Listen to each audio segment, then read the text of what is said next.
Here we go. Some think this is a wonderful idea. Others think it's bad. Legalizing marijuana will be on the November ballot. Those backing the measure have released a new radio ad. Listen.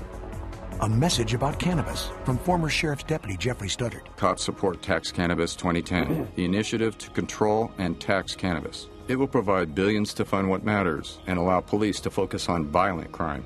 It's time to control it and tax it.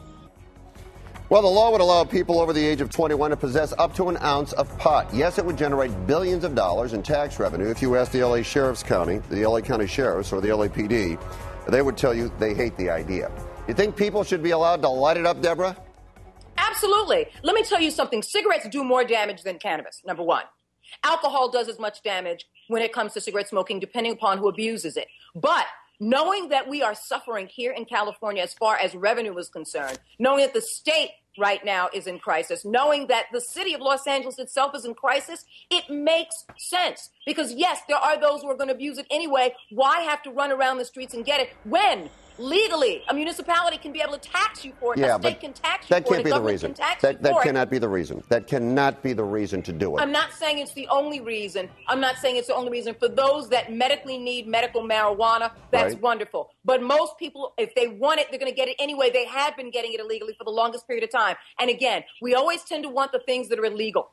But once you legalize it, people will either back off or not abuse it, which makes us have more of a civilized society. Why are cigarettes more civilized and alcohol more civilized than cannabis? Let me say this. I would suggest they're not going to back off and they're not going to abuse it less. Go ahead, Ron.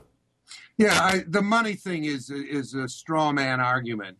The reason for legalization has nothing to do with money. It has to do with control. And I haven't heard how they're going to control it. Pharmacies aren't going to sell it. It's against federal law.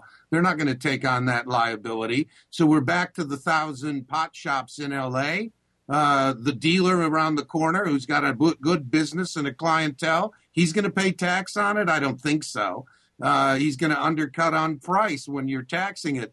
I think the problem is how do we regulate and control? I think that it's obviously prohibition has totally failed with regards to all drugs, but I haven't heard where there's a coherent solution to regulation and control. Part of that would, in fact, be taxation, but it's not the reason why we should do this. The reason is what's the system by which we regulate, control, and as we do with alcohol, to one degree or another, at least it's got controls on it, and it's everywhere in our society, and I think that's the question that's going to kill this thing.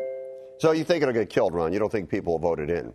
No, I think the polls show a marginal support for it as an idea, and I think people want it to happen as a majority, but I think it's going to trip up on the details of what are the rules for regulation and control, just as we've seen L.A. turn against the pot shops, and it wasn't because people didn't support medical marijuana. It's just they didn't want one on every street corner. All right. What do you think of the believe that even legalization of cannabis still will decrease the number of dealers on the street? No. Slightly, even if slightly. No. Why would that happen? There would be more. You could easily make $1 or $2 selling it. Not going to decrease it. Right there. They'll charge them with tax fraud. Is that what's going to happen? Well, guys on the street corner aren't going to pay taxes. And if you get stopped and somebody goes, where'd you get that? What are you going to say? I bought it from the guy here? The guy in the corner didn't pay taxes? Of course not. You could grow it at your own house. You could grow it right now if it was legal. Really? Well, of course you could. And then were you going to pay taxes?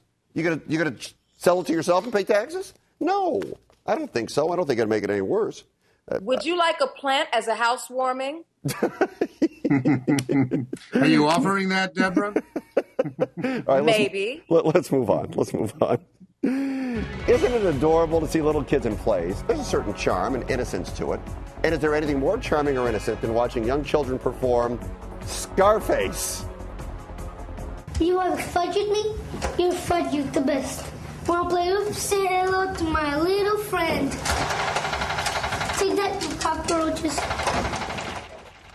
The sight of drugs, the sound of machine guns, the use of profanity. Not exactly Red Riding Hood. People have been talking about this all day. Look, he got shot there.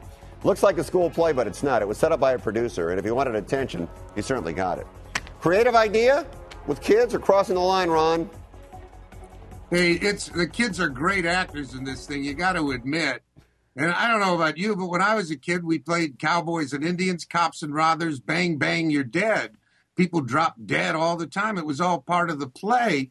And all that somebody's done in the modern world with YouTube and shtick everywhere is to turn it into a formal play. I mean, the kids really are pretty terrific at it. And you know, they use fudge instead of other words and so on and on. And, you know, I'm not sure what the kids know what's going on all that way, but it seems like games that kids would invent on their own to a great extent. The dressing up, the play acting. We did that when I was a kid a century ago. So I don't think it's as strange as all that, but it is funny. Deb, what do you think? You're an actress. I think it's absolutely disgusting. I saw it, and yes, I chuckled for a moment, but if the children don't know what they're doing, then it's abuse as far as I'm concerned, because then you're using them and you're manipulating them for a purpose. I blame the parents for this. I blame the producer for this. And Ron, it is not the same. I beg to differ. It is absolutely not the same as playing cops and robbers. It's not as if you looked at the movie Caligula and decided to do that in your living room as a child. It's not as if you had seen a movie that was ultra violent and decided to do it. We live in a society where everything is so in the forefront. Provocativeness, profanity is so in the forefront that to take advantage in this way, in this direction with those kids is absolutely vulgar. If they did know what they're doing, shame on the parents. If they didn't know what they're doing, shame on the parents and the producers. Well, I'll tell you this. Ron, I think you're right. I think it was funny. Deb, I agree with you. It was funny. Deb, I agree with you. It was disgusting. I agree with you. I think it was funny. I agree with Fudge you. Fudge you, man. Why don't you say hello to my little cockroach, huh, man? You want to fudge and mess with me, Fred Roggin? Fred Fudge and Roggin? Mr. Indy You wound her up again. I'll fudge and get you, Fred Roggin. No, we don't want to fudge with you. All right. No, you don't want to. You don't want to fudge with this. No, we don't. All right, Ron, Debra, good job. I'll talk to you guys next week. Thanks a lot. Thank you.